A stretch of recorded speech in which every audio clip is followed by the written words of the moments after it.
Buenas. Buenos días a los que nos saludé. Espero que estén bien. Qué bueno es poder cantar al Señor como iglesia local.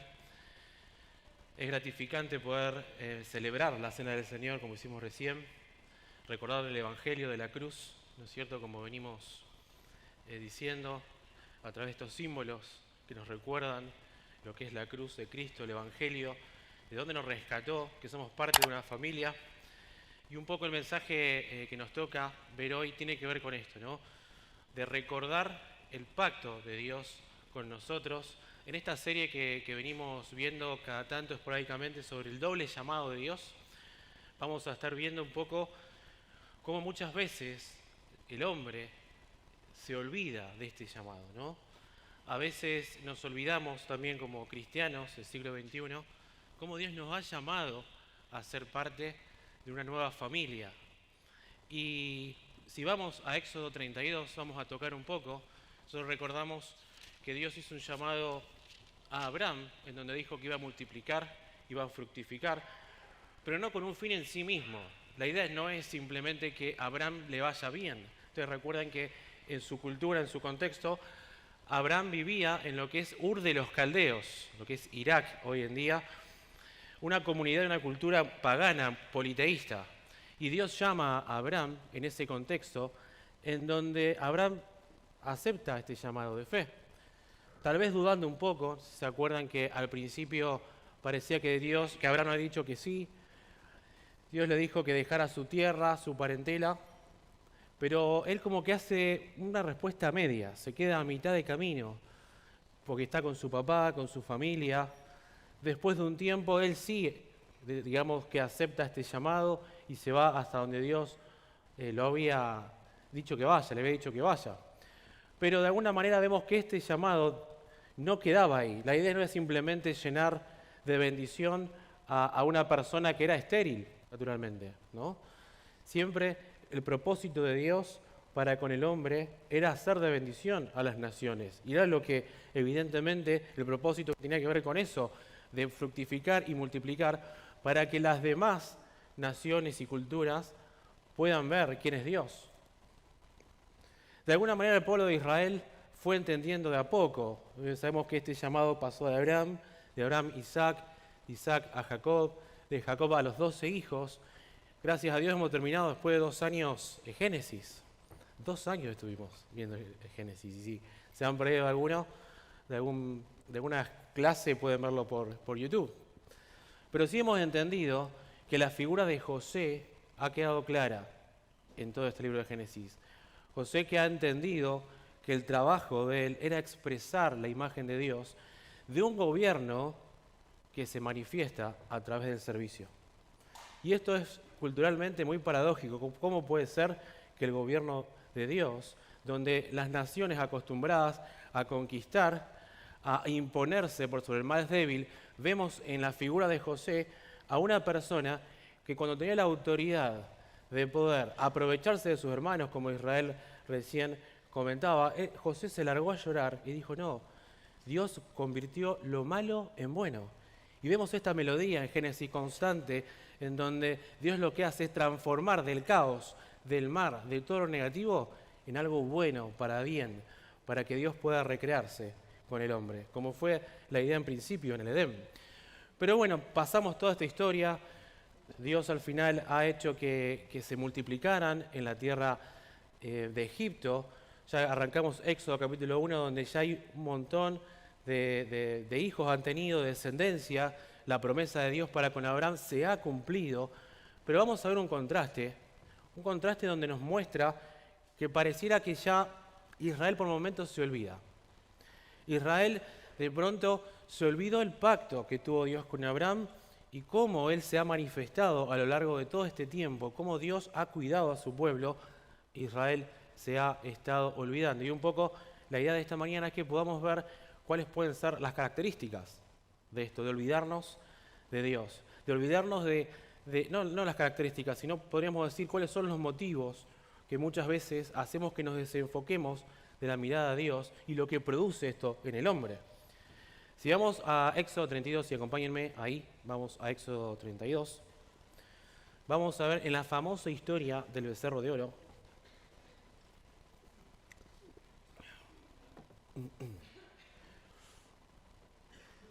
En principio vamos a estar viendo los primeros 6 versículos, donde dice Éxodo 32. Pero como el pueblo vio que Moisés tardaba en bajar del monte, se reunió el pueblo alrededor de Aarón y le dijeron: levántate, haznos dioses que vayan delante de nosotros, porque este Moisés, el varón que nos sacó de la tierra de Egipto, no sabemos qué le haya acontecido. Versículo 2. Yo estoy leyendo la tercera edición de la textual. Entonces Aarón le dijo: arrancad los zarcillos de oro de las orejas de vuestras mujeres, de vuestros hijos y de vuestras hijas, y traédmelos. Se quitó pues todo el pueblo los zarcillos de oro que tenían sus orejas y los llevaron a Aarón. Él los tomó de sus manos e hizo un becerro de fundición y acabó de modelarlo con un buril.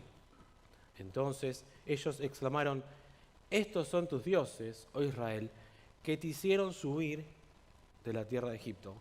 Viendo esto, Aarón edificó un altar delante de él e hizo pregonar a Aarón diciendo: mañana será fiesta solemne a Jehová.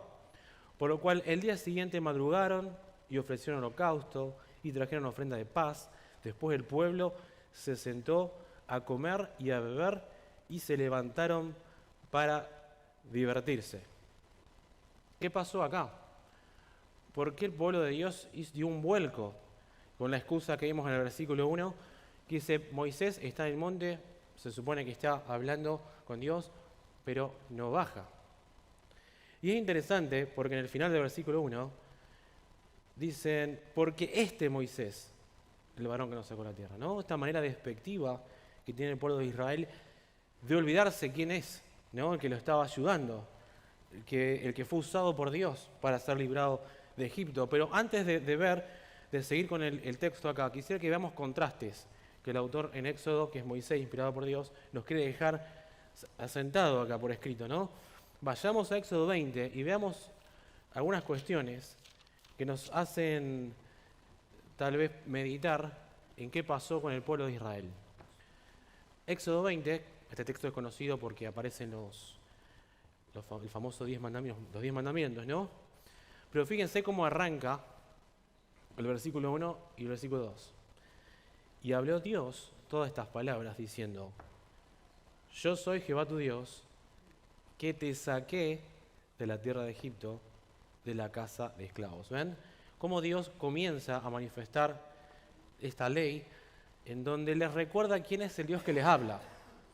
Dios se presenta su identidad, podríamos decir, donde les recuerda, ¿no?, quién es ese Dios y cuál era su situación, cuál era su posición sin Dios. Vimos recién en el texto quién era, según el pueblo de Israel, que lo sacó de la tierra de Egipto. El becerro, ¿no? De pronto ellos se olvidaron y dicen, es el becerro el que realmente nos sacó de la tierra de Egipto. Pero veamos del 22 al 26, esto cuando lo meditaba me llamó mucho la atención, estos contrastes que aparece acá, que dice el autor. Fíjense lo que dice el versículo 22. Y Jehová dijo a Moisés: así dirás a los hijos de Israel: vosotros mismos habéis visto que os he hablado desde los cielos. No haréis de mí dioses de plata, ni os fabricaréis dioses de oro. Para mí harás un altar de tierra y sacrificarás sobre él tus holocaustos y tus ofrendas de paz, tu rebaño y tu ganado. En todo lugar donde yo haga recordar mi nombre, vendré a ti y te bendeciré. Y si me haces altar de piedras, no lo construirás con piedras labradas, pues si alzas sobre él tu cincel, lo profanarás. Y no subirás por gradas a mi altar, para que tu desnudez no se descubra sobre él. ¿Qué vemos acá? Primer punto que dice Dios, luego recordamos que el propósito de la ley fue manifestar el carácter de Dios. Es que podamos ver de qué se trata la santidad de Dios, ¿no? ¿Con qué propósito? No el propósito en sí mismo, ¿no?, de decir tengo que cumplir o no cumplir con la ley, sino que la ley representa una imagen de Dios que el paganismo y que el hombre en general no lo manifestaba. Entonces, a través del carácter de Dios que vemos, que tiene que ver en amar a Dios y amar a los demás, vemos que esa imagen debe ser representada al resto de las naciones. Y acá vemos en el versículo 22 que leímos recién, que el carácter de Dios no está basado ni fundamentado en ninguna imagen de hombre, ¿no? A eso apunta. Dice, no me harán dioses de plata, ni fabricarán dioses de oro. ¿No? ¿De qué estaba hecho el becerro? ¿No? Interesante. Después habla del altar. ¿Cómo debe ser el sacrificio? Dice que harás un altar de tierra y sacrificarás sobre él tus holocaustos y tus ofrendas. Pero ¿qué pasa si el altar no es de tierra? Versículo 25. Si me hace un altar de piedra, ¿no? Este altar es el espacio donde se sacrifica, no lo construirás con piedra labrada, pues si alzas sobre su cincel, lo profanarás. ¿Por qué será que Dios está dando esto? ¿Por qué dice que si vamos a construir un altar para sacrificio, por qué tiene que ser apenas un montículo de tierra? ¿O por qué si vamos a poner piedras, no tiene que haber ningún tipo de trabajo en esa piedra? No tiene que ser piedra labrada, ni con cincel, con nada, ¿no? ¿Qué se le ocurre? ¿Por qué será que Dios le está diciendo esto al pueblo de Israel, no? Es llamativo. Evidentemente, no tiene que haber ningún tipo de intervención humana en lo que es la alabanza o el sacrificio perfecto a Dios, ¿no? Y esto apunta, dice, no tiene que haber ningún tipo de trabajo humano, ningún tipo de intervención. Nada podemos hacer para acercarnos a Dios. Y un poco vemos otro contraste en el versículo 26, que dice, no subirás por gradas a mi altar para que tu desnudez no se descubra sobre él. Otro punto raro para nosotros tratar de entender esto, ¿no? ¿Por qué querrás decir, y no subirás por gradas a mi altar? Podríamos suponer que el altar podría ser de piedras, ¿no? Y entonces se hace como un tipo de escalerita, por así decirlo, donde va a crecer esas piedras, pero está diciendo que la persona que haga sacrificio no se ponga por encima de nada, que no haya ningún tipo de intervención entre el hombre y Dios. No, y acá dice, para que tu desnudez no se descubra sobre él. ¿Alguno tiene una versión que se anime a decirnos qué querrá decir esto? Un poco nos hace acordar que tiene que ver esto de la desnudez, ¿o no? A los que vienen siguiendo la escuela dominical. ¿Qué querrá decir? Tomo un poco de té, porque mi garganta.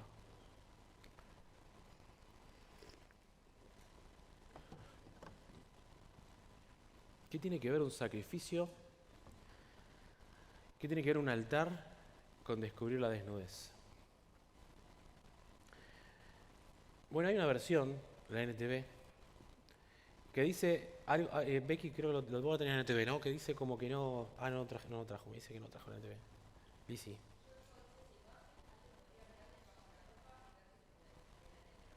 La NTV dice, alguien podría mirar bajo la ropa y ver su desnudez, ¿no? Es rara la situación, ¿no?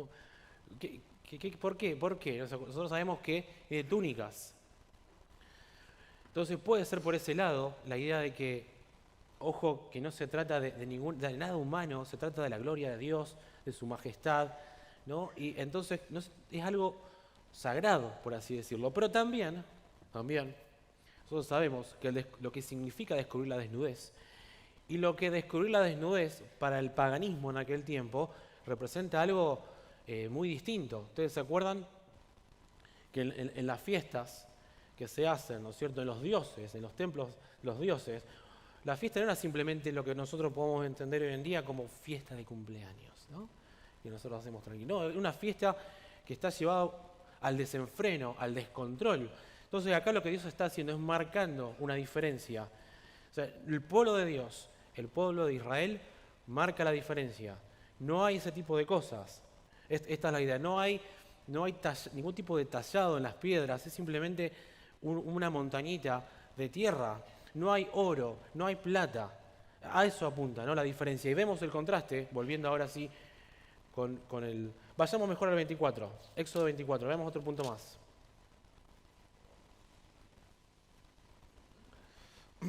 Del 1 al 13. Éxodo 24.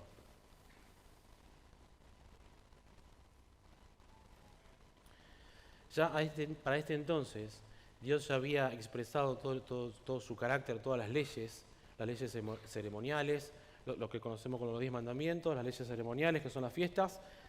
También tenemos las leyes civiles, que hacen a la guía del pueblo de Dios, lo que hoy conocemos en nuestro contexto como el Código Civil.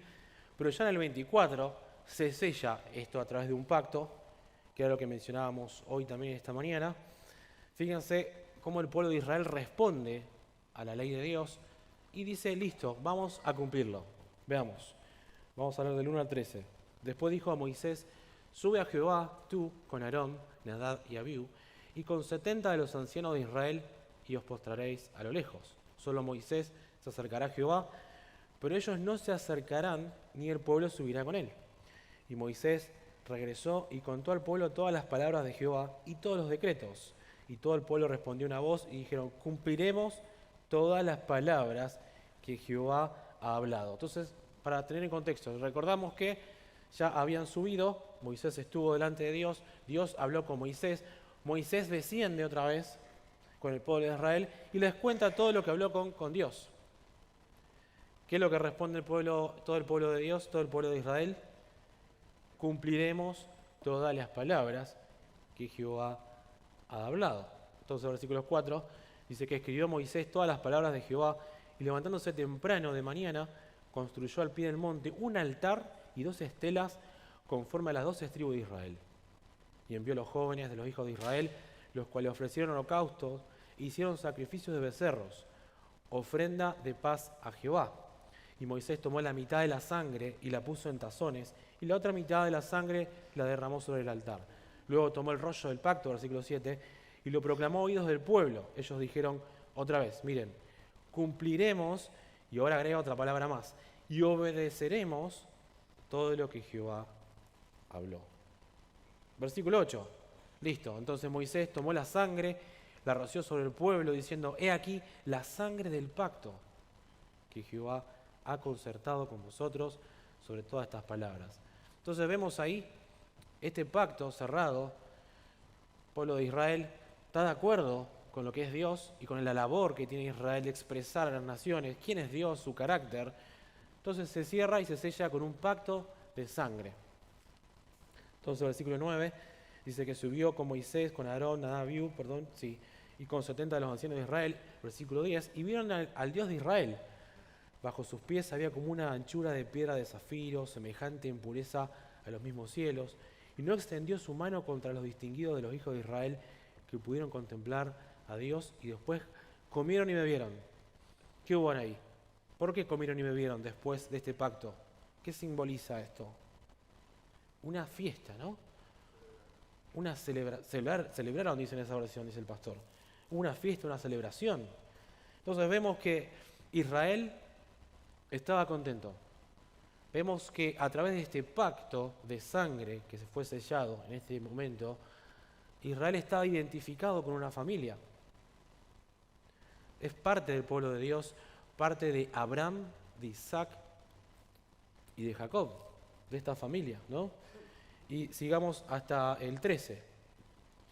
Y se levantó, 12, perdón, ahora. Y Jehová dijo a Moisés, suba al monte ante mi presencia y permanece allí, y te daré las tablas de piedra de la ley y el mandamiento que he escrito para instruirles. Y se levantó Moisés y también Josué su servidor y subió al monte de Dios. Entonces vemos varias cosas acá, volviendo al capítulo 32, que estábamos con esta parte. Nos ayuda a entender un poquito más qué es lo que el pueblo de Israel estaba haciendo. Cuando habíamos visto que Dios había dicho que no debían labrar ningún tipo de piedra, solamente de última acumularla para el sacrificio que hace una tierra, vimos que ellos habían sellado este pacto de sangre, donde el pueblo de Israel decían que iban a cumplir supuestamente con lo que Dios le había dicho. Vemos que pareciera que el contraste es tan fuerte que lo que hace el pueblo de Israel es tratar de hacer todo lo contrario. Es como si, podríamos decir, es como si fuera adulterio en una luna de miel, por así decirlo. Luego del pacto, en una celebración, en una fiesta, Israel hace un becerro. Hace una imagen que no tiene nada que ver con la imagen de Dios.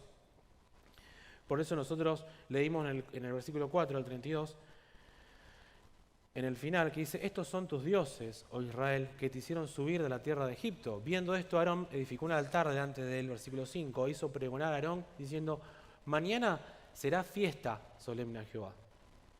Y la pregunta que nos hacemos, ¿por qué dice fiesta solemne a Jehová? Si no habían hecho ya un becerro, ¿por qué nombran a Jehová otra vez? ¿No? Puede sonar paradójico. Probablemente hay un rabino que comenta esto, que menciona que la idea de Israel no era en sí, en su mente, dejar de lado a Dios, sino influenciado por toda su cultura, su cosmología politeísta, podríamos decir, lo que Israel hace es repetir lo que las naciones que no son de Dios estaban haciendo. Cuando adoraban al dios Baal, ellos no es que adoraban al dios Baal mirando tal vez al cielo. Ellos construían un becerro, por ejemplo, y ellos adoraban al becerro donde ellos pensaban que el dios Baal estaba ahí. Entonces vemos que el pueblo de Dios estaba armando una religión alternativa, una religión al igual que las culturas paganas, y se estaban desviando del propósito real de la comunión con Dios y de esto de ser de bendición a las naciones, como era el pacto inicial con Israel.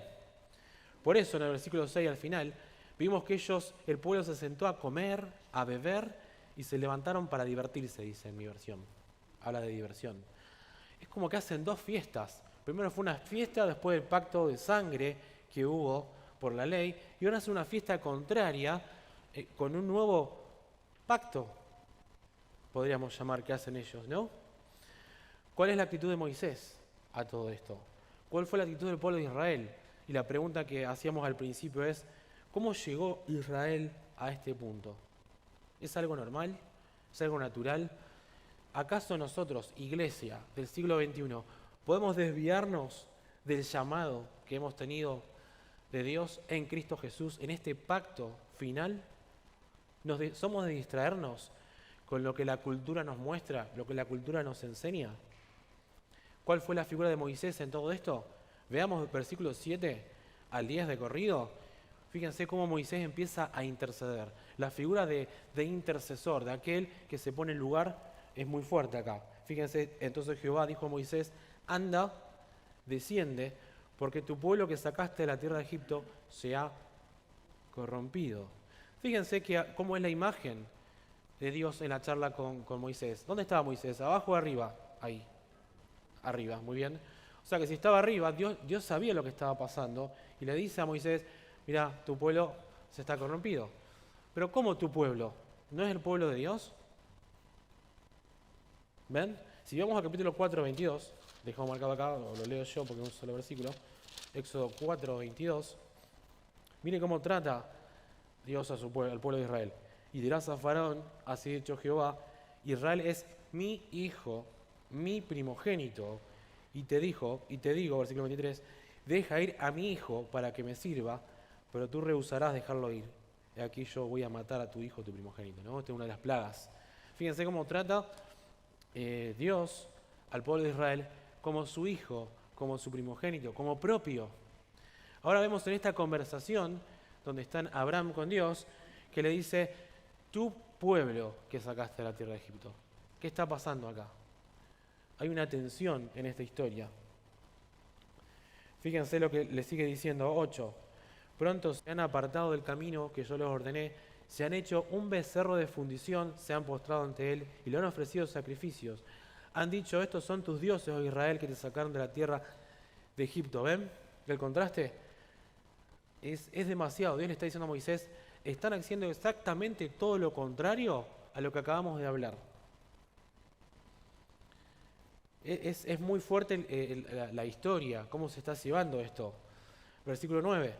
Dijo además Jehová a Moisés, yo he observado a este pueblo, y aquí es pueblo de dura. Es la primera vez que aparece esta palabra en la Biblia, pueblo de dura cerviz. ¿Alguno sabe qué significa eso? Son unos cabezas duras, ¿no? La idea de dura cerviz tiene que ver con eso, claro, que el animal, si lo llevabas para un lado, tiende a irse para otro. Entonces es duro cuello. Quiere hacerlo lo que quiere. Conviene ir para un lado o va para el otro. No esta idea. Tiene sentido cuando Jesús le dijo, ¿no? En las bienaventuranzas, en el Sermón del Monte, dice, bienaventurados los mansos, porque ellos heredarán la tierra. La palabra mansos tiene que ver, praeis, la palabra que usa el texto, tiene que ver con aquellos que doblan el cuello, da la idea, ¿no? Aquellos que entienden su condición, su situación y se dejan gobernar por Dios. Agachan la cabeza, bajan la cabeza. Esa es la idea.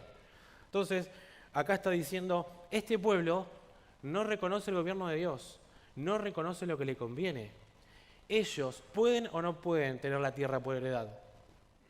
No, porque están siendo igual que el pueblo pagano, al cual ellos deberían expresar la luz de Dios en las naciones. Están comportando igual, no pueden. Veamos del 10 al 13 esta figura a través de Moisés siendo intercesor. Fíjense, pero Moisés suplicó, deja ahora que se encienda mi ira contra ellos y los consumiré y haré de ti una nación grande, dice Dios a Moisés. Pero Moisés suplicó en presencia de Jehová su Dios y dijo, oh Jehová, ¿por qué se ha de encender tu ira contra tu pueblo, el cual sacaste de la tierra de Egipto con gran poder y con mano fuerte? ¿Por qué han de hablar los egipcios diciendo, para mal los sacó, para matarlo entre los montes y para destruirlos de la faz de la tierra? Vuélvete del ardor de tu ira y desiste del mal contra tu pueblo. ¿Qué está pasando acá? ¿Por qué Moisés hace este papel intercesor? ¿Qué es lo que tiene en mente? Que esto es fundamental en todo el capítulo. ¿En qué está pensando Moisés si todo el pueblo de Israel muere por esto que estaba pasando? En el nombre de Dios, en la misión, en ser de bendición, en exaltar el nombre de Dios a las naciones. ¿Qué va a pensar el pueblo egipcio? Esa es la pregunta. ¿Acaso tiene que ver con con el llamado de Dios a nuestros padres? ¿Qué es lo que dice en el versículo 13? Acuérdate de Abraham, de Isaac y de Israel, tus siervos, a los cuales le juraste por ti mismo, a quien dijiste, multiplicaré vuestra descendencia como las estrellas de los cielos, y toda esta tierra que os tengo prometida la daré a vuestra descendencia y la heredarán para siempre. Y desistió Jehová del mal que dijo que había de hacer a su pueblo. Fíjense que al parecer Moisés tenía en claro el objetivo del llamado, del doble llamado que tuvo Abraham cuando estaba a punto de sacrificar a su hijo Isaac. Lo llama, ¿no? Abraham, Abraham. Esta idea de cercanía, de lo que va a pasar ahora es importante.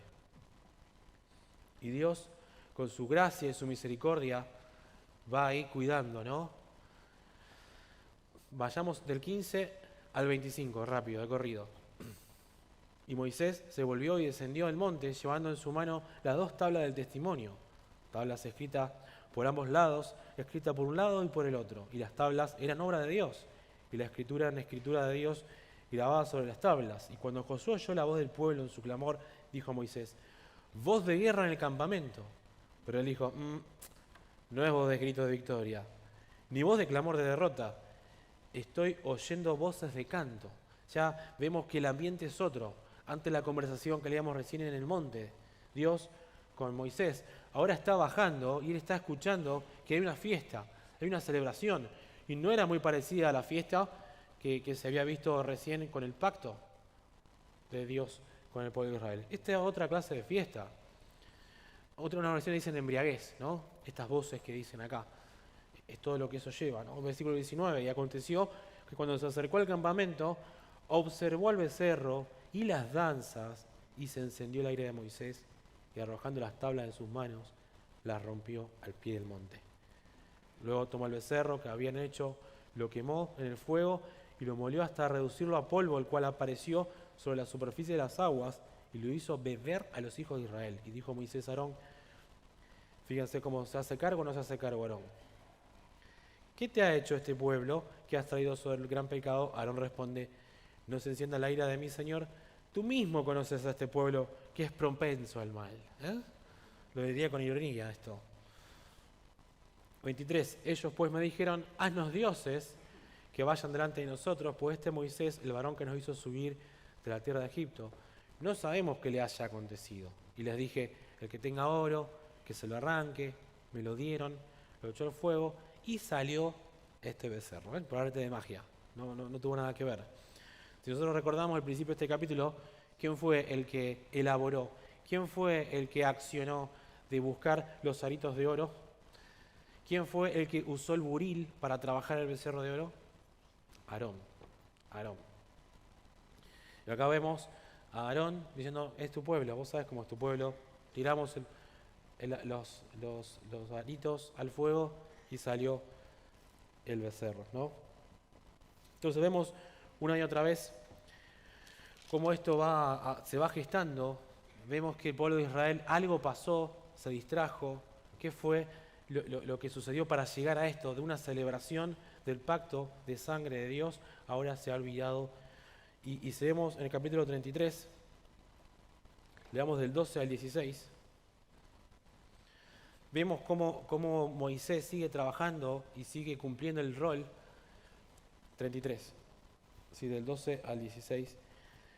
El rol del sacerdote, aquel que se pone en lugar del otro para, una vez más, restaurar esta relación, que Dios nunca la ha cortado, es el pueblo de Israel que quiere cortarlo. Fíjense, entonces Moisés respondió a Jehová, he aquí tú me dices, lleva a este pueblo, pero no me has hecho saber a quién enviarás conmigo, aunque dijiste, te conozco por nombre y también has hallado gracia ante mis ojos. Moisés dice, ahora, si he hallado gracia ante tus ojos, te ruego que me hagas conocer tu camino, para que te conozca y haya gracia ante tus ojos. Y considera que esta nación es tu pueblo. Dios le dice, mi presencia habrá de ir contigo y darte reposo.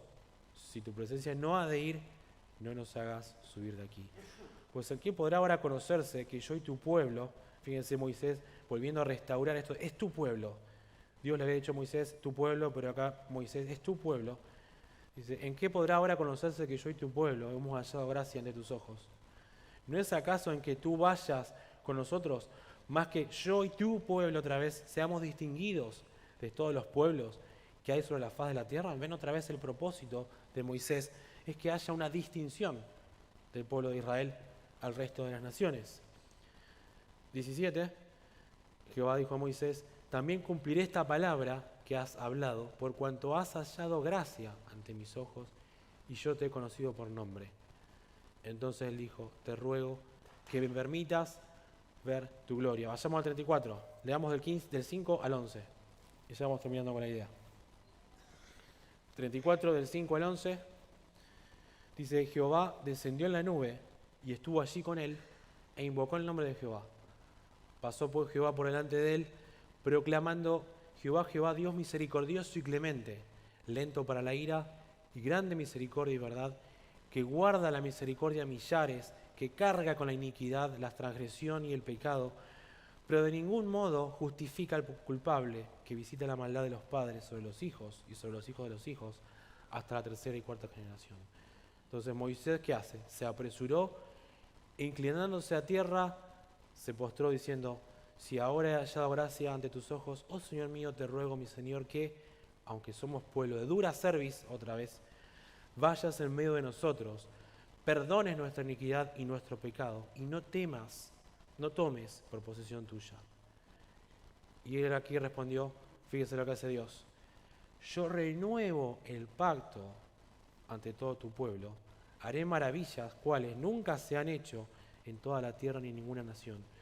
Y todo el pueblo en medio del cual tú estás verá la obra de Jehová, porque es terrible lo que yo voy a hacer contigo. Observa lo que yo te perdono hoy, y aquí expulso delante de ti al amorreo, al cananeo, al eteo, al fereceo, al heveo y al jebuseo. Fíjense entonces, vemos que Dios hace una renovación de pacto acá. No es que Dios haya eliminado nada, pero el pueblo de Israel se estaba yendo. No estaba reconociendo la autoridad de Dios, no estaba entendiendo cuál era la labor de ellos, ¿no? Moisés, con esta figura de sacerdote, de aquel que se pone en lugar, porque dice, nosotros, yo y tu pueblo, se ha desviado de esta gracia, pero pide misericordia una vez más para que vuelvan otra vez a renovar el pacto. Y Dios dice, yo perdono, ¿no? Renueva el pacto. Y nosotros ahora, por medio de la cena, recordábamos este pacto, ¿no? Muchas veces como iglesia tenemos esta inclinación a olvidarnos de dónde Dios nos rescató. Que Él fue el que nos sacó de la tierra de Egipto, que Él nos sacó del pecado, de la muerte, ¿no? Y vemos en Cristo a aquel que tomó nuestro lugar y pudo hacer esta labor sacerdotal en nosotros. Recién veíamos en Moisés que dice que se apresuró, se inclinó a tierra y se postró ante Dios. Él le pidió misericordia, que perdone sus pecados. Vemos esta idea de inclinar la cerviz y reconocer que toda la gloria, la honra, la alabanza, la misericordia viene de Él. Reconoce su pecado, reconoce su situación, reconoce de dónde Dios lo sacó. Y eso es tremendo. Por eso vemos déjenme ver acá el texto, en Mateo 11, 29, y vamos cerrando con la idea. Mateo 11, 29.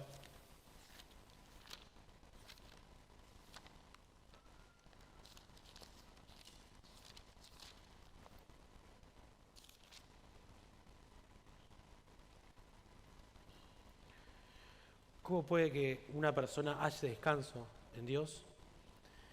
Dice, llevad mi yugo sobre vosotros y aprended de mí, que soy manso, praeis, y humilde de corazón, y hallaré descanso para vuestras almas. A veces no nos damos cuenta, ¿no? Nosotros nos olvidamos y empezamos a cargar con un yugo, con un peso que no nos corresponde. A veces pensamos que, como en el caso de los sacrificios, tenemos que intervenir, ya sea en labrar rocas, ya sea en cualquier tipo de intervención humana, pero Dios nos enseña por medio de su palabra que el descanso viene cuando reconocemos que todo viene de Él y que nosotros nada podemos hacer. Dice, aprendan de mí, que soy manso y humilde. Vemos en Cristo la figura de aquel que fue manso, fue humilde, que fue obediente y fue obediente hasta la muerte y muerte de cruz. Y ese es el mensaje que nos deja el Señor hoy en día. A veces como iglesia nos distraemos, estamos pensando en las cosas que nos rodean, la cultura, en el trabajo, en la facultad, en nuestra familia, las enfermedades. Pero de pronto vemos la figura de Jesús, alguien que nos dice, deja esa carga, deja de pensar en qué podés hacer vos, reconocete realmente como una persona vulnerable, una persona pobre en espíritu. Le hablamos esto también hace poquito en el núcleo, en las casas de familia, de esto que el pobre en espíritu es aquel que reconoce que necesita constantemente de Dios. La palabra tojos es mendigo espiritual, ¿no? Y acá vemos también la figura de Moisés, la figura de Jesús, aquellos que se postran, que se postraron ante Dios y pueden decir, Señor, sos vos. Señor, yo no puedo con esto. Entonces que podamos una vez más enfocarnos en el Evangelio, en la gracia de la cruz, la que realmente nos muestra esa cruz, quién fue Dios, cuál es la imagen de Dios perfecta, que es Cristo, como leíamos recién en Colosenses 1, aquel que perdonó nuestros pecados. Amén. Nos ponemos de pie y oramos. Señor, te damos gracias, Padre, por tu palabra. Te damos gracias, Señor, por tu amor, por tu gracia, por tu misericordia, porque la verdad que vemos a través de tu palabra que somos como el pueblo de Israel, que constantemente tendemos a inclinarnos por los pensamientos de este mundo, por lo que el mundo ofrece. Pero, Señor, una vez más recordamos, como celebramos hoy, a través de los símbolos, lo que significa la vida en tu Hijo, Señor. Lo que es la muerte, lo que representa la muerte y la resurrección de tu Hijo, Padre. Por eso te agradecemos, porque podemos vivir una vida que expresa la imagen de Dios a las naciones, Señor, porque ese es el propósito por el cual podamos vivir una vida conforme a tu voluntad. Que nuestros allegados puedan ver tu amor, tu misericordia, tu carácter a los que nos rodean. Te bendecimos y te damos gracias. En el nombre de Jesús. Amén.